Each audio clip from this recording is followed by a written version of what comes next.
Hello, I'm Dr. Glenn L. Thompson, Professor Emeritus at Asia Lutheran Seminary. In our last session, we described engagements or betrothal customs in ancient Israel. In this video, we'll talk about the two main parts of the actual marriage. First, there was a procession during which the groom went to collect his bride, and then there was the wedding ceremony and feast itself. The bridegroom dressed for the wedding better than he had or would dress for any other occasion in his life, with colorful robes and garments and with his head decorated. After preparing himself, he and his friends set out for the house of the bride. She also was dressed as beautifully as possible. Brides commonly wore wedding ornaments, costly garments, jewelry, bracelets, a necklace, a nose ring, earrings, and a golden crown.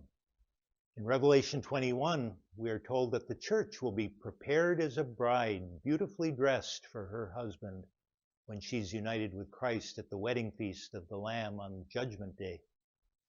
Matthew 25 illustrates well what happened next. The bride's friends went out to meet the bridegroom and his friends as they approached her house. When the bridegroom was in sight, the bride's friends cried out, "Here is the bridegroom, come out to meet him." When the procession arrived, the bride and her family and friends were all waiting for the groom. Her father or relatives then gave their blessing to the couple, and amid great shouting, dancing, singing, and general rejoicing, the bride and groom then proceeded with their friends to the ceremony and feast, usually at the bridegroom's house. The second part of the wedding was the ceremony and feast. The wedding supper or feast often lasted for days. The bride and groom sat beneath a canopy during the feast, symbolizing the new family or house that was coming into being. A special friend or relative was appointed as the master of the banquet, as we hear in John 2. He was responsible for greeting the guests properly, overseeing the entertainment, and supervising the supply of food and drink.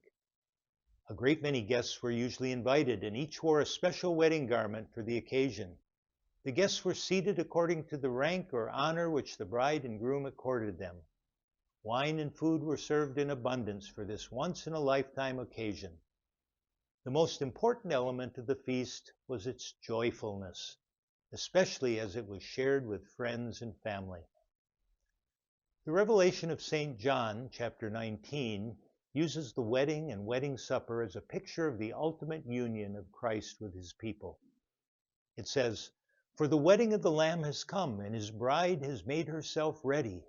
Fine linen, bright and clean, was given her to wear. Then the angel said to me, 'Write this, Blessed are those who are invited to the wedding supper of the Lamb.' And he added, 'These are the true words of God.'" That is the one wedding none of us should want to miss.